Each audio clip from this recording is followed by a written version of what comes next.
পরন্ত বিকেলে যখন আপনি হাসবেন, এই দিনের শেষে সন্ধ্যার আগ মুহূর্তে একটু হাঁটার জন্য যদি বাইরন, বার হয়ে যদি আপনি দেখেন যে অপরূপ সুন্দর একটা জায়গা, আসলেই অনেক ভালো লাগে তখন। এই পরিত্যক্ত একটি নির্মাণাধীন প্রতিষ্ঠানের মধ্যে,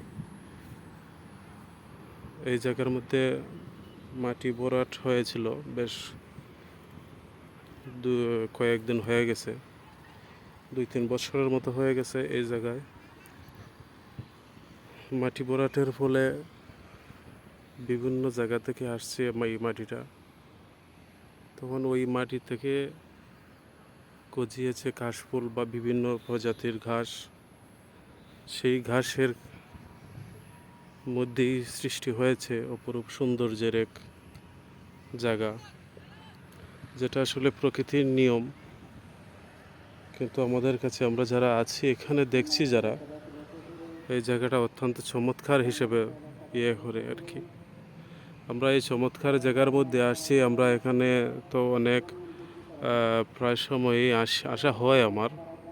আমার প্রায় সময় আসা হয়, এবং ছোটো ছোটো ছেলেরা এদিকে খেলা করে। যারা আনন্দ উপভোগ করতে আসেন, অনেকেই বেড়াতে আসেন, আমার মতো অনেকেই আছেন, বিভিন্ন জায়গায় ছড়িয়ে ছিটিয়ে আছেন এই জায়গার মধ্যে। ওনারা বিভিন্ন জায়গায় ঘোরাঘুরি করছেন, ছবি তুলছেন। বেশ ছবি যারা তুলছেন, মনের আনন্দ নিয়েই তুলছেন। অনেক মানুষ আজ দেখলাম যে সিএনজি দিয়ে আসছে অনেক লোক। এই আমার সামনে যে লোকগুলা দেখা যাইতেছে, ওনারা একটা সিএনজি করে আসছে দেখছি। গেইটের বাইরে কয়েকটা মোটরসাইকেল, আর বেশ খোলামেলা জায়গা, কিছু জায়গা আছে ওই জায়গায় ছেলেরা খেলতেছে ফুটবল। অত্যন্ত চমৎকার দৃশ্য বিকেলের বেলা, আর মনোরম পরিবেশ, দেখতে আসলেই চমৎকার। খুব ভালো একটা পরিবেশ এটা।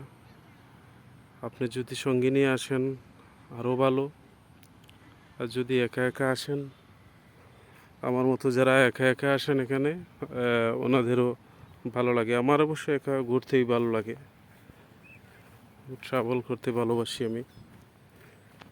এই জায়গাটা ছোটো ছোটো ছেলেরা যখন ঘুরতে আসে, ওরা যাওয়ার সময় ছিঁড়ে ছিঁড়ে নিয়ে যায় কাশফুলগুলো, যার কারণে এই জায়গাটা খালি হয়ে গেছে। বা বিভিন্ন জায়গা আছে এই যে ফুলগুলা খালি হয়ে গেছে, এদিকের খালি হয়ে গেছে ফুলগুলা। অত্যন্ত চমৎকার দৃশ্য। কর্তৃপক্ষ আসলে তাদের মাথা ব্যথা নেই, কে নিল কে রাখলো। আসলে এটা তাদের কোনো স্পট নয়, কিন্তু আমরা এটাকে, যারা দর্শনার্থী আছি, আমরা সবাই এটাকে স্পট হিসেবে বানিয়ে নিয়েছি। Thank you guys. দেখা হবে অন্য কোনো ভিডিও নিয়ে। সবাই ভালো থাকবেন। আসসালামু আলাইকুম।